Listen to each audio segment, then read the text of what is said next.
ladies and gentlemen, welcome back to the Architects of Prosperity mini-series on Site Selectors Are People Too.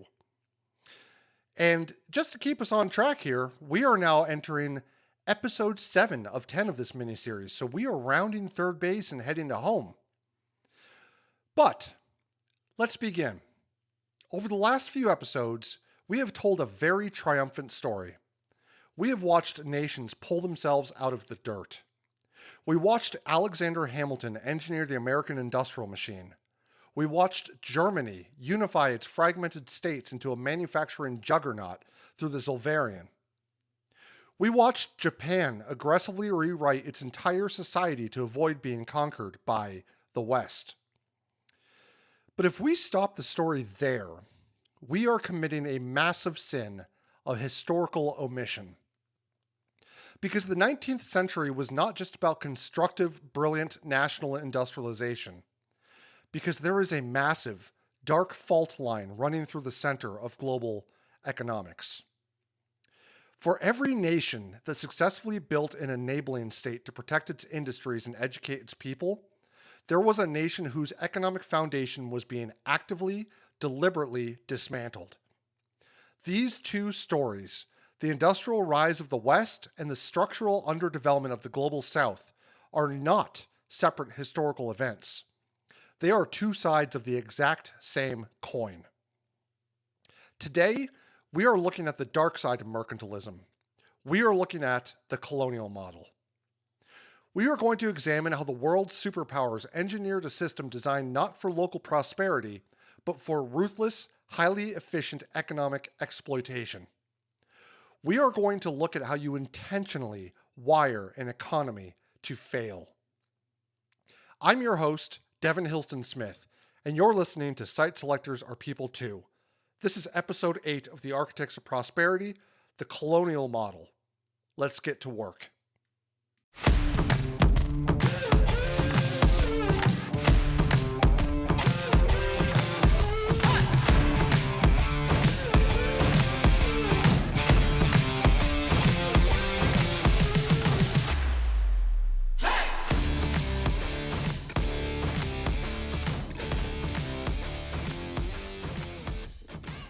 If you were to read the imperial propaganda of the 19th century, the newspapers in London, Paris, or Amsterdam, the colonial project was almost always pitched as a grand, civilizing mission. The narrative was that the European powers were venturing into the dark, primitive corners of the globe to bring infrastructure, law, order, and modern commerce to people who desperately needed it. But if you look at the actual ledgers, you will look at the shipping manifests and the corporate charters of the era. The structural reality of colonialism had absolutely nothing to do with global uplift. It was a system of pure, unadulterated resource extraction, designed solely for the benefit of the colonizing country, what economists refer to as the metropole. The entire underlying architecture of the colonial economic model was built to lock colonized economies into permanent, heavily dependent relationships. The colonizers had two very strict operational goals for their territories.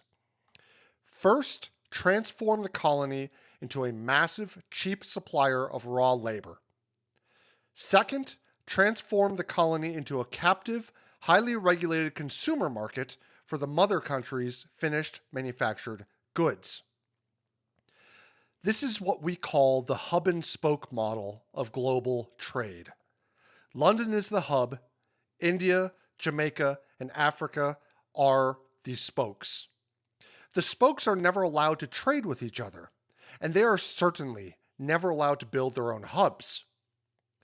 Every single ounce of economic value must flow up the spoke to the metropole, be processed into higher value good, and then be sold back down the spoke at a massive markup.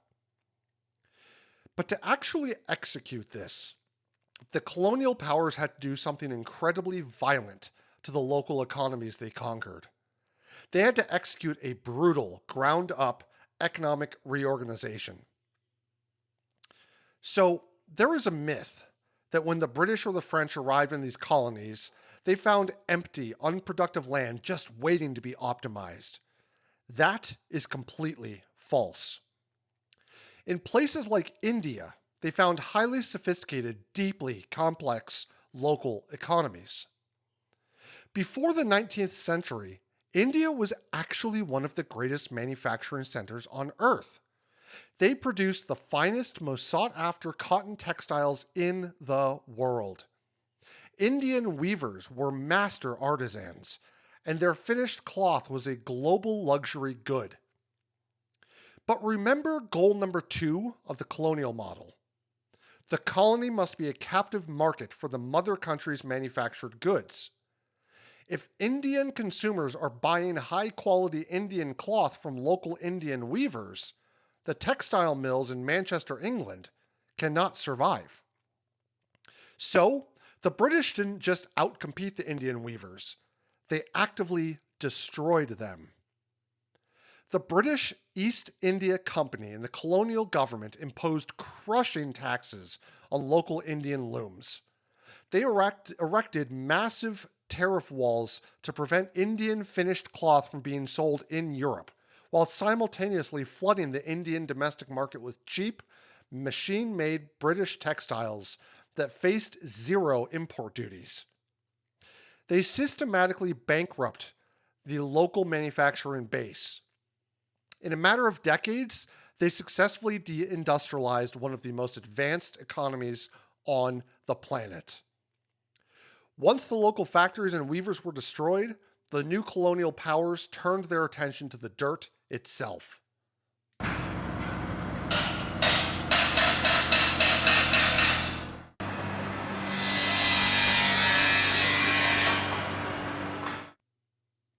Before European colonization, agricultural economies in the global south were largely diverse and locally focused. Farmers grew a wide variety of crops: wheat, millet, vegetables, lentils, designed to sustain their immediate families and their local villages. It was a system built for absolute resilience and self-sufficiency. If a drought killed your primary crop, you had 3 other drought-resistant crops to fall back on so your family would not starve.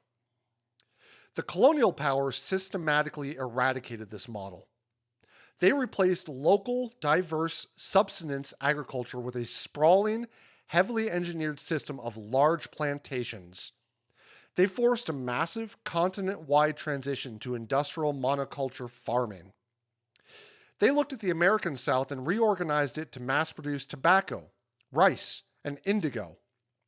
They looked at the African continent and structurally rewired millions of acres of farmland to pump out sugar, cotton, coffee, and tea.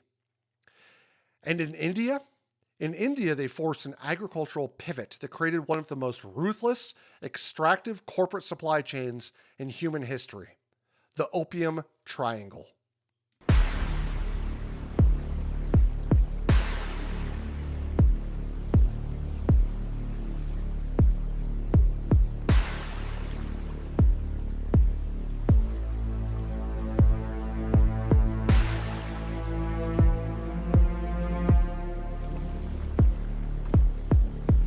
In the 1800s, the British had a massive trade deficit with China because the British public was hopelessly addicted to Chinese tea. But China didn't want to buy anything the British were selling. They demanded payment in hard silver. To solve this cash flow problem, the British East India Company used its colonial control over India to force Indian farmers in the Bengal region to stop growing food and start growing massive quantities of opium poppies. The British then processed the opium in state-run factories in India, loaded it onto heavily armed clipper ships, and smuggled it into China, intentionally addicting millions of Chinese citizens to the drug. The British then took the silver they made from the illegal opium sales and used it to buy Chinese tea and shipped the tea back to London. The Indian farmer bore all of the physical labor, all the agricultural risk, and sacrificed their own food security, solely to balance the ledger books of a British corporation halfway across the world. This type of reorganization was catastrophic for local development across the globe. Because these export cash crops were heavily incentivized by the colonial state, and in many cases, legally required through taxation systems that demanded payment in cash rather than crops, they consumed a staggering majority of the available arable land. In some colonial regions, up to 80% of the prime farmland was dedicated exclusively to cash crops destined for European ports. Now, when you devote 80% of your land to growing indigo for blue jeans, cotton for shirts, and opium for export, you are no longer growing food to eat. Colonies that had sustained themselves for thousands of years suddenly found themselves in a terrifying, precocious position. They had to import their basic food supplies. The tragic irony of the late 19th century is that as global agricultural output and global shipping tonnage skyrocketed, so did local starvation. Historians and economists who study this era have come to a grim, undeniable consensus. The spread of colonial cash crops went hand in hand with the spread of hunger. When you remove the diverse, resilient subsistence farming and replace it with a single, volatile global commodity, you remove the safety net. If you are an Indian farmer forced to grow cotton and the global price of cotton plummets because the American Civil War ends and Southern cotton floods the market, well, you can't eat your cotton. You have no money to buy imported grain. You simply starve. And starve they did.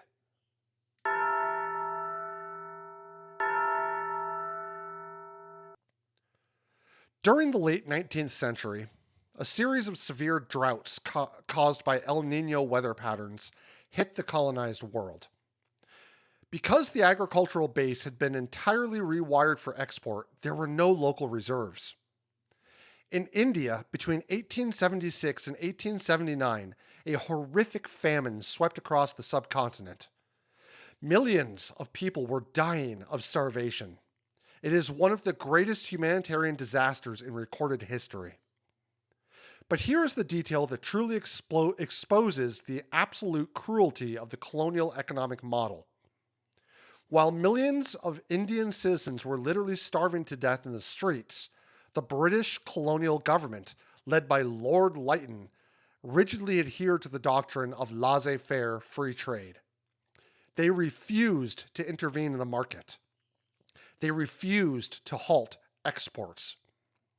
In fact, during the absolute height of the famine, British officials dispatched heavily armed guards to protect massive trains and cargo ships that were actively exporting record quantities of Indian wheat and Indian rice out of the starving country, shipping it to Europe so the colonial government could hit its quarterly revenue targets and pay its debts to London banks. The land was incredibly developed.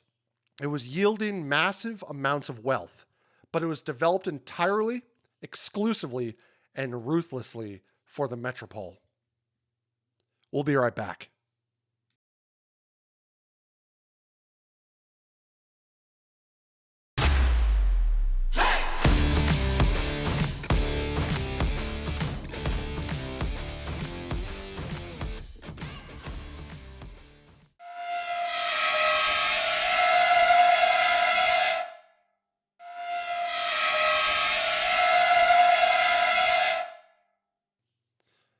Now, whenever you study the colonial era, you will inevitably run into the defenders and the apologists. And when they are confronted with the horrors of the cash crop famines or the intentional destruction of the local textile weavers, they are almost always pivoting to one specific triumphant argument. They point to the infrastructure. They will say, yes, colonialism was harsh, but look at what we left behind. We built the telegraph wires. We built the deep water ports. We built the courts and the postal systems. And above all else, they will point to the absolute crown jewel of the British Empire, the Indian railway system. They hold this infrastructure up as a generous, modernizing gift to the developing world. I just realized you can't see me when I do air quotes around the word gift. You know what I mean. And if you just look at the raw data on a spreadsheet, the scale of that achievement is undeniable. The British Empire built a massive, staggering network of rail in India. By 1930, there were over 40,000 miles of track crisscrossing the subcontinent. To put that in perspective, that made it one of the top 5 largest railway systems on the entire planet. It was a marvel of Victorian engineering, carving through jungles, spanning massive rivers, and cutting through mountain passes. But if you are an economic developer, you know better than to just look at the mileage. You know that a road is never just a road, and a track is never just a track.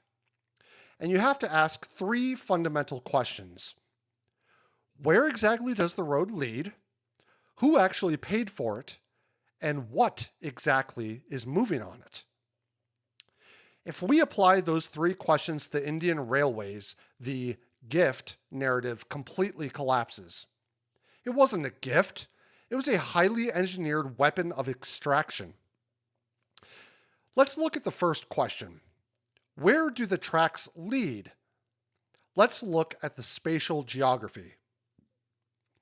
If you built a railroad system designed for genuine national development, the map looks like a spider web.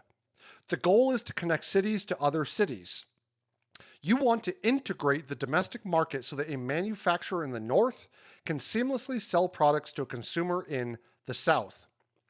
You want to foster regional trade and internal mobility. But if you look at a map of the early Indian railway lines, it doesn't look like a spider web. It looks like a massive funnel. You see, the lines were not designed to connect Indian communities to one another. Commercially, the tracks were designed with one specific, deliberate engineering goal: to extract. The lines ran directly from the resource-rich agricultural interior straight to the coastal deepwater ports of Bombay, Calcutta, and Madras. They were high-speed conveyor belts designed to vacuum raw cotton, raw jute, and grain out of the Indian heartland, load them onto British ships, and send them thousands of miles away to the factories of the metropole. And there was a second, darker purpose to the layout of these tracks. They were nakedly military. In 1857, the British East India Company faced a massive, incredibly bloody uprising known as the Indian Rebellion, or the Sepoy Mutiny. The British nearly lost control of the entire subcontinent. And the reason they nearly lost was the friction of distance. It took the British military agonizingly long to march troops and artillery overland to put down the rebellions. After 1857, the British Crown took direct control of India from the company, and they immediately accelerated the railway construction. The railways were explicitly designed to allow British commanders to instantly deploy heavy armed battalions across the massive subcontinent to crush any future uprising before they could spread. So the tracks weren't built for the Indian consumer or the commuter. They were built for the British soldier and the British cargo container.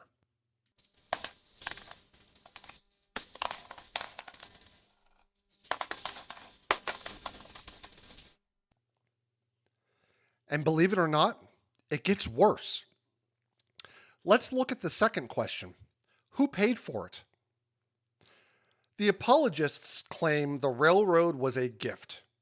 But these railroads were absolutely not financed by the benevolence of the British taxpayer. They were financed by a highly manipulative, shockingly corrupt financial scheme known as the Old Guarantee System.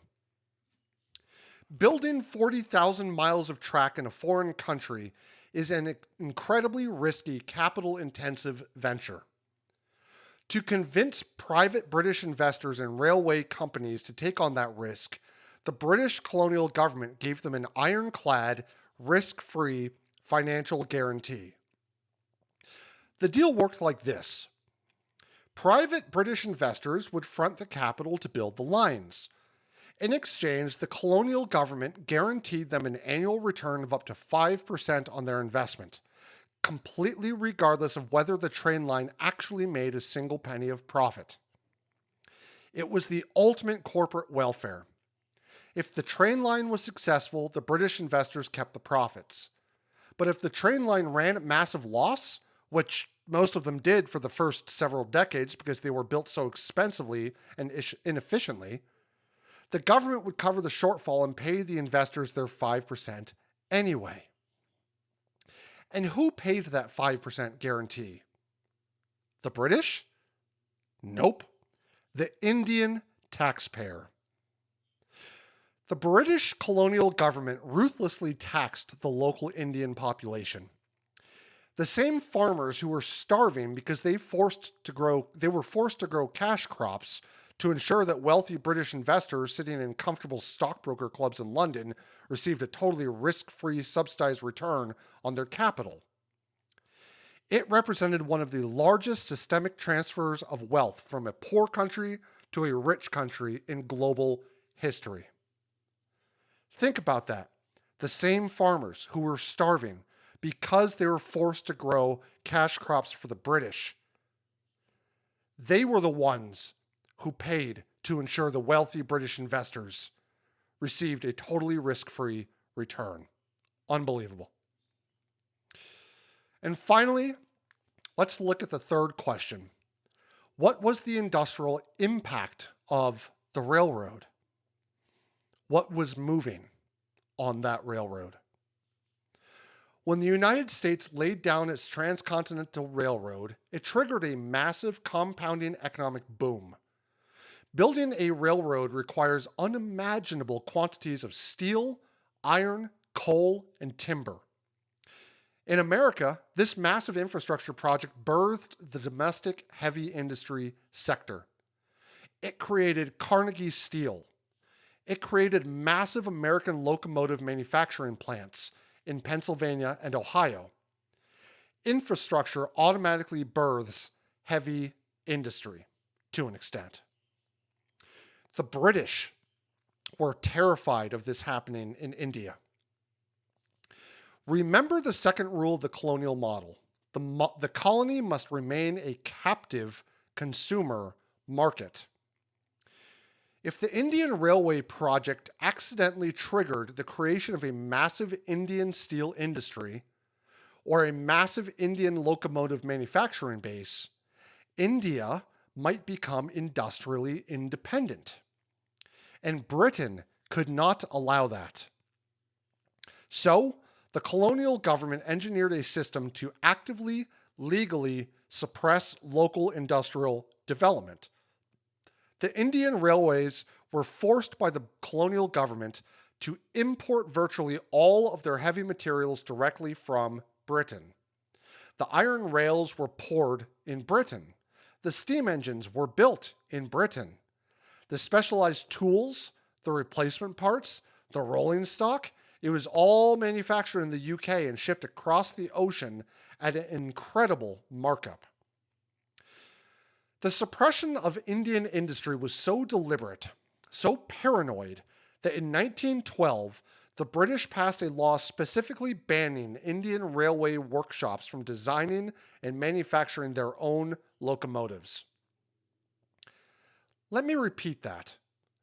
You have one of the largest railway networks on Earth running entirely across your own soil, paid for entirely by your own taxes, and it was strictly illegal for your own engineers to build the machines that run on it. You were allowed to perform basic low-level maintenance, but you are legally forbidden from doing the high-value advanced engineering work. The result of this system was a striking, tragic economic disparity. By the early 20th century, India possessed one of the world's greatest, most technologically advanced railway networks, yet its overall economy remained among the world's weakest, poorest, and least developed. The infrastructure did exactly what it was designed to do. It raised the aggregate output of agricultural exports, but it did so by permanently entrenching India's role as nothing more than a supplier of cheap raw materials in a captive, heavily taxed market for imported British locomotives. Now, if we zoom out, the colonial model reveals a concept that is absolutely critical for anyone working in economic strategy today. It reveals what we call the anti-Zollverein. Think back to episode 6. We talked about Frederick List and German Zollverein, and the German Zollverein, the customs union that united the German states. The Zollverein was a deeply intentional, constructive institution. It was explicitly designed to create an integrated, protected domestic market. It erased internal borders to let domestic companies freely trade with each other. And it built a massive external tariff wall to protect those young companies from British predators while they scaled up. The Indian railway system was the exact opposite. It was a massive, capital-intensive institution explicitly designed to prevent the creation of an integrated domestic market. Instead of acting as a protective wall to foster local industry, the railway acted as a massive steel crowbar. It forcefully pried the interior of the country wide open for external extraction. It connected the Indian farmer, not to the Indian manufacturer, but directly to the ruthless volatility of the global commodities market, a market where the colonized farmer had absolutely zero leverage. The unprecedented prosperity and development of 19th century Britain did not happen in a vacuum. It was not just the result of clever Scottish inventors, the Enlightenment, and free market philosophy.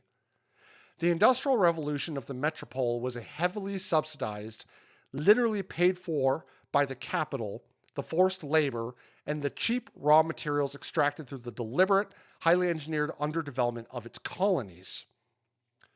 Which brings us to the segment of the show where we pull these dark historical mechanics out of the 1800s and apply them directly to the modern multi-million-dollar deals on your desk. We'll be right back. By the way, I hesitated there because this is going to be a shorter episode. I just realized I did not dig into one area that I was hoping to dig into, but we will tackle that a bit. I'm going to rework the next section and we're going to dig into it. This will still be a shorter episode, but it is what it is. We've had a few long ones. So stay with us. We'll be right back.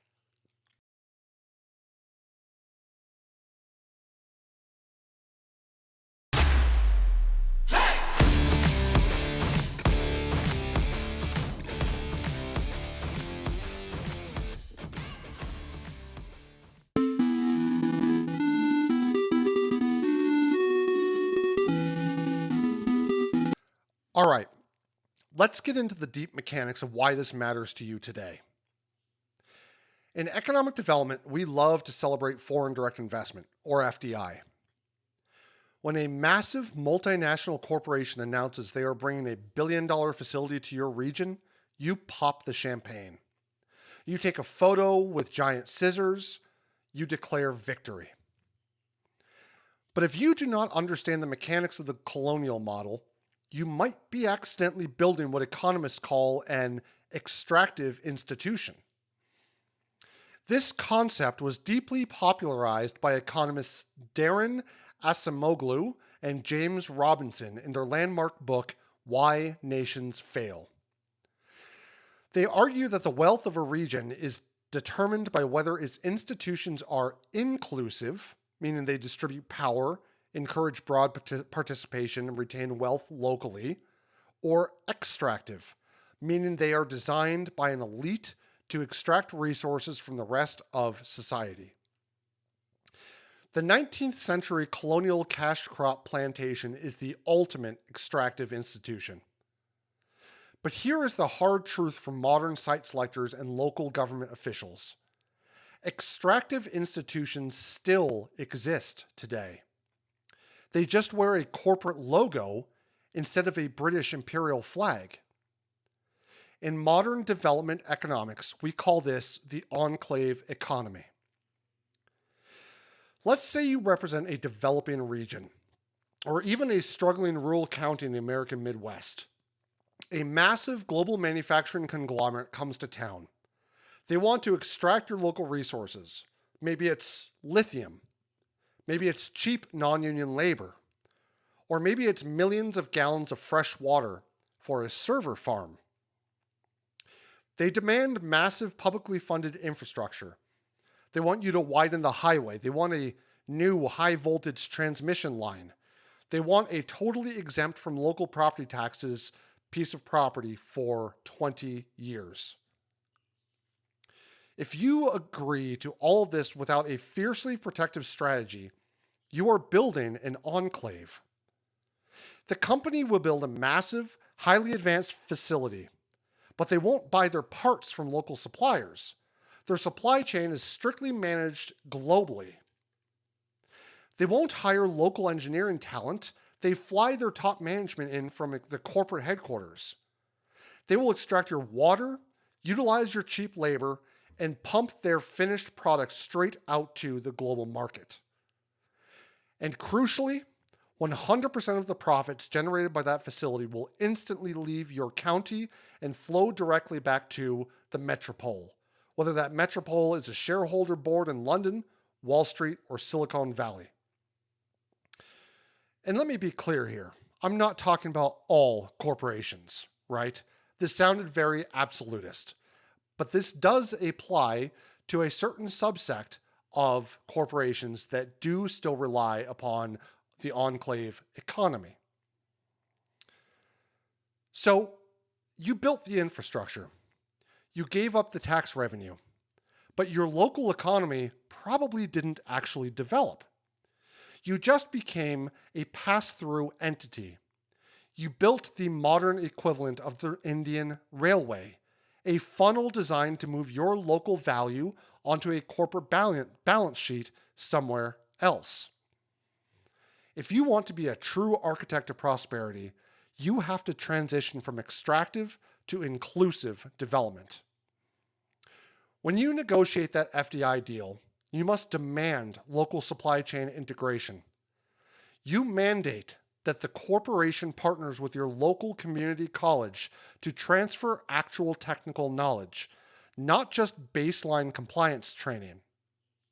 You ensure that the infrastructure you build to support them also permanently benefits the local domestic businesses around them. You cannot just be grateful that the empire built a railroad through your town. You have to ensure that your local workers are the ones who know how to build the locomotive. So you cannot separate the wealth of the 19th century and the extraction of the 19th century. When you look back at the grand era of industrialization, you have to look at both sides of the coin.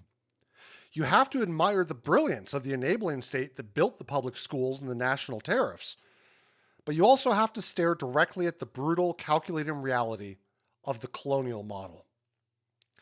Economic development is the most powerful force on earth. It can build a resilient, prosperous middle class, or it can engineer a captive, starving periphery. The tools are exactly the same. The infrastructure is exactly the same. The only difference is the intent of the architect. I'm Devin Hillsdon-Smith. Thank you for listening to the Architects of Prosperity here on Site Selectors Are People Too. It was a shorter episode, like I said before, and there are so many other examples of this around the world. But due to how long some of the most recent episodes have been, I thought it might be nice to cut this one a little bit short and keep it punchy. Join us next time as we look at what happens when these two massive opposing forces, the industrialized empires and the extracted peripheries, finally reach a breaking point. And remember, whether you are building a unified national market or trying to protect your local supply chain from an enclave economy, site selectors are people too. See ya. Just a heads up, views expressed in this podcast are solely my own and are not attributable to any employers, whether past or present. Thank you.